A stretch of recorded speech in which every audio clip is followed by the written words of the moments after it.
رحمت بدن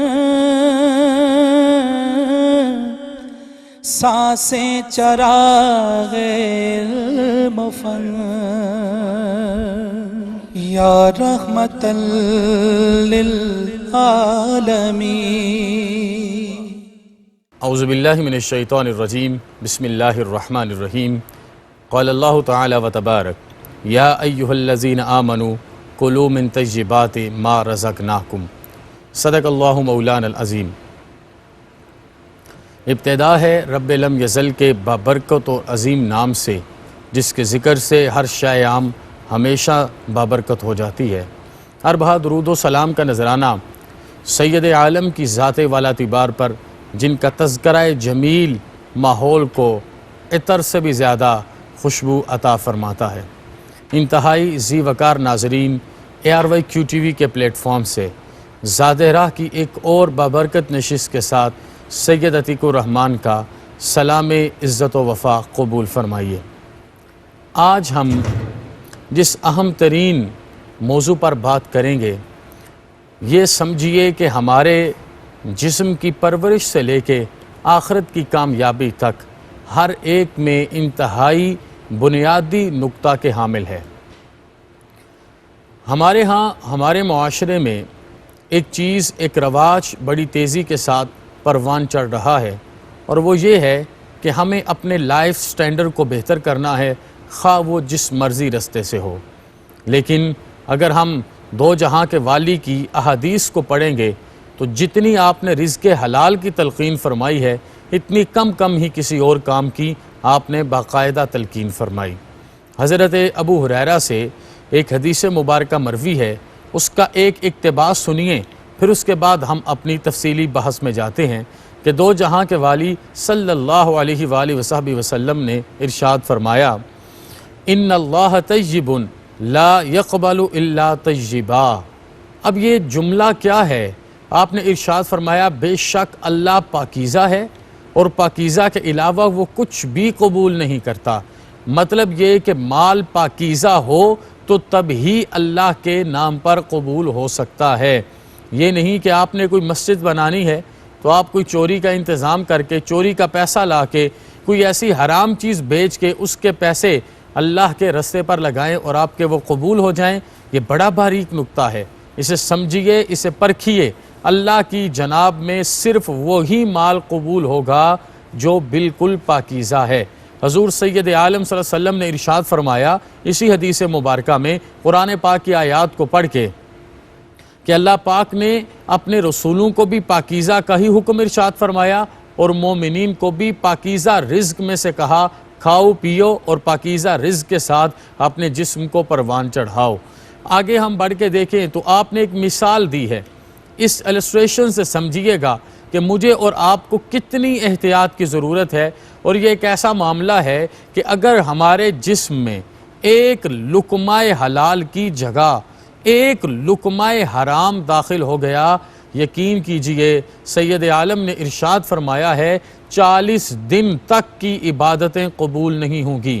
مطلب ایک لقمہ کسی سے آپ نے چین چپٹ کے کھا لیا، حرام سور سے آنے والا کھا لیا، اس کے بعد آپ نمازیں پڑھتے رہے، آپ ریاضتیں کرتے رہے، آپ عبادتیں کرتے رہے، حتیٰ کہ آپ اللہ کے گھر کا طواف کرتے رہے، کوئی بھی چیز قبول نہیں ہوگی۔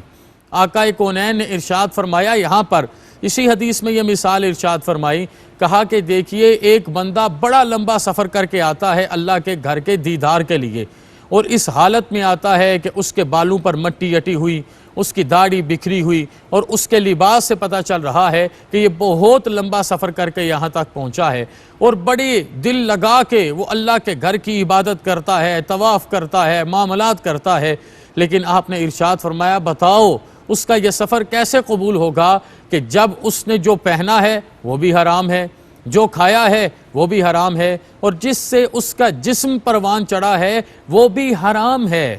تو اس صورت میں اتنی زیادہ مشقت بھی اللہ پاک قبول نہیں فرمائیں گے۔ اس لیے ہمیں بڑی احتیاط کرنی چاہیے، ہمیں لقمے کو پرکھنا ہے، پھر اس کے بعد کوئی معاملہ کرنا ہے۔ حضرت سیدنا صدیق اکبر رضی اللہ عنہ کی خدمت میں کسی بندے نے تھوڑا سا دودھ پیش کیا، آپ نے دودھ کو نوش فرمایا، لیکن بعد میں آپ کو پتا چلا کہ یہ دودھ جس جگہ سے لایا گیا ہے وہ سورس حلت کا نہیں ہے۔ تو ایک اشتباہ جب آپ کے سامنے آیا تو آپ نے کہہ کر کے اس دودھ کو اپنے جسم سے خارج کر دیا کہ یہ نہ ہو کہ یہ میرے جسم کا حصہ بن جائے اور میرے اوپر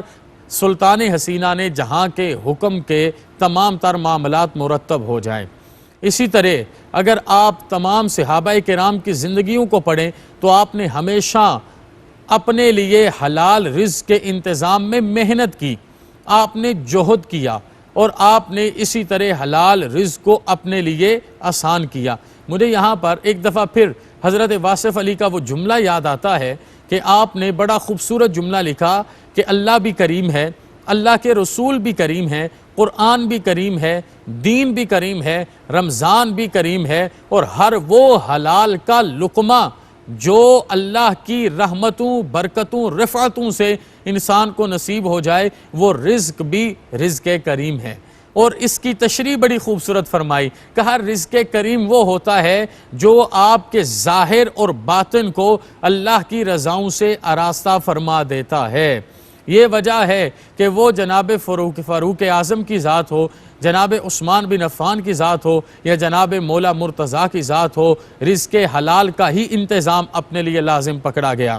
انتہائی ذی وقار بھائیو، سید عالم صلی اللہ علیہ وسلم نے بڑا خوبصورت ارشاد فرمایا کہ بغیر وضو کے نماز نہیں۔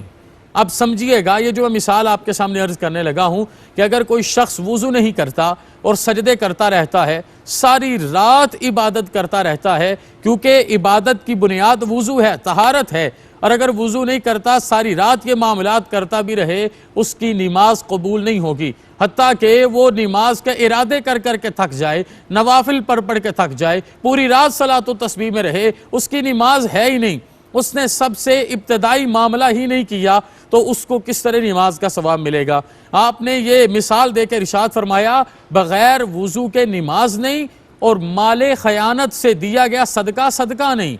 اگر آپ نے کسی کے ساتھ خیانت کر کے کوئی مال کمایا، یہ آج ہمارے معاشرے کا عام مرض ہے، ہمارے معاشرے میں زیادہ تر معاملات صرف اس لیے خراب ہوتے ہیں، ہم خیانت کا اپنے آپ کو کسی نہ کسی حوالے سے ذمہ دار ٹھہرا بیٹھتے ہیں، ہم دیانت کے ساتھ ان سارے معاملات کو مکمل نہیں کرتے۔ یہ کسی حوالے سے آپ کو خشک مضمون لگتے ہوں گے، لیکن حقیقت میں یہی مضامین ہیں جو ہمارے معمولات کو بہتر کر کے ہمیں ایمان کے حقیقی حسن اور ایمان کے اعلیٰ میدان کا شاہسوار بنا سکتے ہیں۔ حضور سید عالم صلی اللہ علیہ وسلم کی اس حدیث کے بعد میں آپ کو بڑی خوبصورت بات سناتا ہوں حضرت امام اعظم ابو حنیفہ کی۔ حضرت امام اعظم ابو حنیفہ نے اپنا مال بیچنے کے لیے ایک تاجر کو بلایا اور اس کو بلا کے ارشاد فرمایا کہ میرے مال میں یہ جو 2 تھان ہیں ان میں عیب ہے، اور اس عیب کو سامنے رکھنا اور اس کے بعد آپ اگلے مال کو بیچنا۔ انہوں نے وہ عیب اس بندے کو بتا دیا، لیکن تاجر جب مال بیچنے لگا اس نے آگے لوگوں کو اپنی پروڈکٹ کے عیب کے ساتھ کسی بھی حوالے سے آگاہ نہیں کیا۔ جب وہ مال کا نفع لے کے آپ کے پاس آیا تو آپ نے سوال کیا کہ اتنے تھان مال دیے تھے، اس میں 2 تھان کے اندر عیب تھا، کیا آپ نے بتایا؟ اس نے کہا نہیں، میں نے عیب کے حوالے سے آگاہ نہیں کیا۔ تو آپ کو دلی افسوس ہوا اور جتنا مال اس نے آپ کو دیا تھا آپ نے اس سارے مال کو اس وقت کے غرباء اور مساکین میں تقسیم کر دیا، اپنے پاس نہیں رکھا۔ حضرت امام شافعی محمد بن ادریس الشافعی کے بارے میں آتا ہے کہ آپ کو اگر کوئی بندہ کھانے کے لیے کوئی چیز پیش کرتا، اور یہ مذاق نہیں ہے، ہم سارا دن کھانے پینے میں لگے رہتے ہیں، یہ بات درست ہے کہ حلال پیسوں سے حرام نہیں خریدا جا سکتا، تو پھر حرام پیسوں سے جو خریدا گیا حلال ہو وہ حلال کیسے رہے گا؟ آپ اپنے سورس کو پرکھیں گے، اور یہی آپ کے ایمان کا امتحان ہے جو آپ نے اس دنیا میں دینا ہے، اور اسے دیے بغیر کوئی گزارا نہیں ہے۔ اللہ اور اس کے رسول کے حضور قیامت کی شرمندگی کو بچیے، اور طہارت کی طرح اپنے رزق کی طہارت کا بھی حلال کے ذریعے انتظام کیجیے۔ تو آپ پرکھتے، آپ دیکھتے کہ اس کا سورس کیا ہے، اور جب تک آپ کو اطمینان قلب نصیب نہ ہوتا تب تک آپ اس لقمے کو اپنے حلق میں نہیں اتارتے تھے، اپنے جسم کا حصہ نہیں بناتے تھے۔ مجھے یہاں پر مشہور مصنفہ بانو قدسیہ کا ایک جملہ یاد آ رہا ہے اور یہ جملہ بڑا سخت ہے، یہ مجھے اور آپ کو آج سمجھنا ہوگا۔ جسم پر عجیب سی کیفیت طاری ہو جاتی ہے، اور بانو قدسیہ کا کلم کبھی بھی اتنا سخت نہیں ہوا، لیکن یہاں پر آ کے وہ بھی لکھتی ہے کہ آپ اپنی اولاد کو حرام کھلاتے رہو، دوسروں کا حق کھلاتے رہو۔ یہ وہ وجہ ہے کہ آخری عمر میں آپ کی اولاد باولی ہو جائے گی، اور باولا ہو کے وہ آپ کو ہی کاٹنا شروع کر دے گی۔ ہم نے زمانے میں کتنی مثالیں دیکھی کہ کتنے گھروں کا عروج زوال میں صرف اس وجہ سے بدلا کہ وہ مال کماتے رہے، مال جمع کرتے رہے، مال کے ساتھ یہ سارے معاملات کرتے رہے، لیکن انہوں نے اپنے مال کو حلال کی تمیز نہیں سکھائی۔ زیادہ جمع کرنے کے باوجود ان کے پاس وہ برکت پیدا نہ ہو سکی۔ اس کی جگہ اگر وہ تھوڑی سی برکت کے ساتھ شکر گزار رہتے تو اللہ کا وعدہ ہے لَإِن شَكَرْتُمْ لَأَزِيدَنَّكُمْ۔ ہر مال کو حلال طریقے سے کماؤ، پھر اس کے بعد اللہ کا شکر ادا کرو، اللہ پاک اس مال میں آپ کو بیش بہا برکتیں عطا فرمائے گا۔ تو میں آپ کے سامنے ان ساری چیزوں کو اس لیے رکھ رہا ہوں کہ ہمیں رمضان المبارک میں توبہ کا کھلا ہوا دروازہ اور مغفرت کے عشرے کی رحمتوں کو اپنے دامن میں سمیٹ کے اپنے آپ کو اسلام اور ایمان میں پریکٹیکل کرنا ہے، اور اس مقام اور اس درجہ اعلیٰ پر لے کے آنا ہے کہ آسمان کے فرشتے بھی ہمارے اوپر اپنی تقدس سے رحمتیں فرماتے نظر آئیں۔ انتہائی ذی وقار ناظرین، کون کون سے واقعات ہیں جو آپ کے سامنے رکھوں؟ حضرت سیدنا علی بن عثمان حجویری، ہم سب کے انتہائی پیارے بزرگ اور جنہیں داتا صاحب کہتے ہیں، آپ کے بارے میں یہ آتا ہے کہ آپ چاول کے ایک چھوٹے سے پیس کو، ایک چاول کے ٹکڑے کو بھی اپنی ہتھیلی پہ رکھتے اور رائی کے دانے کی طرح سے اپنے سامنے رکھ کے پرکھتے، اور جب تک آپ کو یقین نہیں ہوتا تب تک آپ اس کو اپنے حلق میں نہیں اتارتے۔ یہاں پر وطن عزیز پاکستان میں بخاری سادات کے بزرگ جن کا نام حضرت سیدنا جلال الدین سرخپوش بخاری ہے، جو سید عالم صلی اللہ علیہ وسلم کے حرم پاک میں حاضر ہوئے اور انہیں حاضر ہو کے مشہور واقعہ ہے یہ عرض کی الصلاۃ والسلام علیکہ یا جدی، الصلاۃ والسلام علیکہ یا جدی جب انہوں نے کہا تو آگے سے یہ جواب آیا، اور جو اس وقت مدینہ منورہ میں سادات اور شریف خاندان کے لوگ تھے انہوں نے سنا کہ سید عالم نے ارشاد فرمایا وعلیک السلام یا ولدی وقرۃ عینی وسراج امتی۔ تو جن کو حضور نے اپنی آنکھوں کی ٹھنڈک کہا اور اپنی امت کا چراغ کہا، کتنی بڑی اعلیٰ شخصیت ہوں گی کہ جب آپ تشریف لائے تو یہاں پر ہی اچ شریف میں آپ کی ایک دعوت کی گئی۔ اس دعوت میں آپ کے سامنے ایک مکمل بکرا دیا گیا، صرف یہ دیکھنے کے لیے کہ آپ اللہ کے ولی ہیں کہ نہیں۔ جب آپ کے سامنے وہ سالم بکرا آیا تو آپ نے پہلے ہاتھ بڑھایا، ہاتھ بڑھانے کے بعد ہاتھ پیچھے کر لیا، تو جتنے بھی آپ کے ہم اثر تھے انہوں نے آپ سے سوال کیا حضرت آپ نے ہاتھ پیچھے کیوں کیا؟ انہوں نے ارشاد فرمایا میں نے ہاتھ اس لیے پیچھے کیا کہ یہ مجھے لگتا ہے کہ یہ جو مجھے کھانا دیا گیا اس میں کسی نہ قسم کا کوئی فالٹ ہے، میں ایک وجہ سے اپنے ہاتھ کو پیچھے کر رہا ہوں۔ اور اب یہ دیکھیں ولایت کا کون سا درجہ اور احتیاط کا کون سا مقام ہے۔ پوچھا گیا حضرت آپ کو کیسے پتا چلا؟ یہ تو آپ کے سامنے پکا ہوا، بنا ہوا، کٹا ہوا رکھا گیا، آپ کو کیسے پتا چلا؟ کہا کہ اس وجہ سے میرا تقوی، میری طہارت، اور یہ ہے زیادہ راہ، میرا تقوی اور میری طہارت یہ کہتی ہے کہ جب بھی کسی کھانے کی طرف آپ کا نفس آپ کو متوجہ کرے، اور یہ اولیاء کی زندگی کا اسلوب رہا۔ ہم نے تو صرف ما فوق العقل کرامت بیان کی اور اسی پر ہی تنقید کی، آپ ان کی زندگیاں پڑھیں، یقین کریں آپ کا اندر روشن اور منور ہو جائے۔ کہا کہ میرا تقوی اور طہارت یہ کہتا ہے کہ جس کی طرف آپ کا نفس آپ کو شہوت دلائے اور آپ کو اس کی طرف لے کر جائے، یقیناً اس مال میں کوئی دنیا کا عنصر اس حرمت کے سلسلے میں ہوتا ہے۔ مکمل تحقیق کے بعد پتہ چلا کہ وہ جو رزق ان کے سامنے رکھا تھا وہ رزق حلال نہیں تھا، وہ رزق حرام تھا۔ اللہ تو یوں بچاتا ہے، وہ حضرت موسیٰ علیہ السلام ہوں انہیں بھی بچاتا ہے، اور وہ جناب جلال الدین سرخپوش بخاری ہوں انہیں بھی بچاتا ہے۔ حضرت امام حسن مجتبیٰ نے اپنی زندگی کے ابتدائی ایام میں ایک دفعہ کھجور کا ایک ٹکڑا اپنے حلق میں اتارا، دو جہاں کے والی سرور دو جہاں صلی اللہ علیہ وسلم کو پتا چلا کہ یہ صدقہ ہے، تو آپ نے اپنی انگلی مبارک آپ کے حلقے مبارک میں اتار کے وہ کہہ کروا دی اور باہر نکال لیا، اور آپ کو وہ صدقہ جو سادات نہیں کھا سکتے اس سے محفوظ رکھا۔ اگر ہم حضور سیدنا عبد القادر جیلانی کے والد گرامی مرتبت حضرت سیدنا ابو صالح موسیٰ جنگی دوست کا واقعہ بھی پڑھے کہ آپ کو اللہ پاک نے کس طرح اس وقت کی فاطمہ کے ساتھ ملایا، تو اس میں بھی یہی نظر آتا ہے کہ آپ نے ایک سیب کھا لیا تھا بغیر اجازت کے، حالانکہ وہ سیب بہتے ہوئے پانی میں آ رہا تھا اور شریعت کی رخصت بھی آپ کو میسر تھی، لیکن اس کے باوجود بھی آپ دوڑ کے گئے اور آپ نے کفارہ ادا کیا، مزدوری کی، تو اللہ پاک نے آپ کو وہ ساتھ عطا فرمایا جس کا قرآن پاک میں وعدہ ہے الطیبات للطیبین۔ اگر میں آسان الفاظ میں اس سارے مضمون کو آپ کے سامنے سمیٹوں، اگر باپ طیب ہوگا تو ماں بھی طیبہ ہوگی، اور جب باپ اور ماں طیب اور طیبہ ہوں گے، پھر ان نے جو رزق اولاد کو کھلایا ہوگا اس کے صدقے بیٹا بھی طیب ہوگا اور بیٹی بھی طیبہ ہوگی۔ ہو نہیں سکتا کہ آپ اللہ کی رضا کے لیے اپنے آپ کو طیب، طاہر اور مطہر رکھیں اور اللہ پاک اس سارے معاملے میں آپ پر خاص رحمتوں کا نزول نہیں فرمائیں۔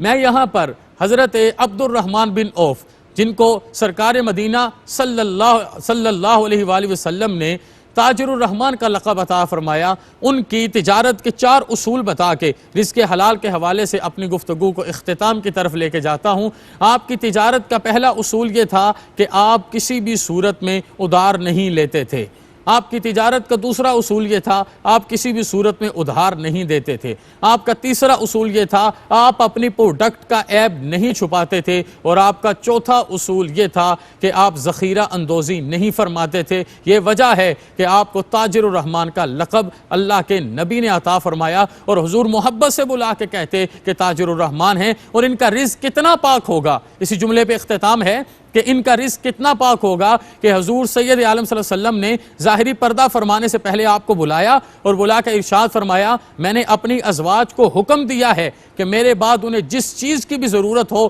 وہ آپ کو کہا کریں گی، اور اے عبد الرحمن، اے تاجر الرحمن، آپ ان کی خدمت کیا کرو گے۔ حضور کسی صورت بھی، یعنی حضرت امام حسن ایک ٹکڑا کھائیں حضور نکال لیں تو کس صورت میں ایک گندم کا دانہ آپ کے گھر میں حرمت میں جا سکتا ہے؟ یقیناً وہ خود بھی پاک تھے اور ان کا مال بھی پاک کرنے والا تھا، اور پاکیزہ مال جسم کی ساری ظاہری باطنی پلیدگیوں کو بالیدگیوں میں تبدیل کر دیتا ہے، اللہ کی رحمتوں میں لے جاتا ہے۔ یہی وجہ ہے آنکھوں میں حیا ہوتی ہے اور ہمیں غیرت ایمانی سے اللہ منور فرماتا ہے۔ اہم ترین موضوع پر گزارشات کو قبول کیجئے، میرے حق میں بھی دعا کیجئے۔ وما علینا الا البلاغ المبین۔ آئینہ رحمت بدن، سانسیں چراغ المفن، یا رحمت للعالمین۔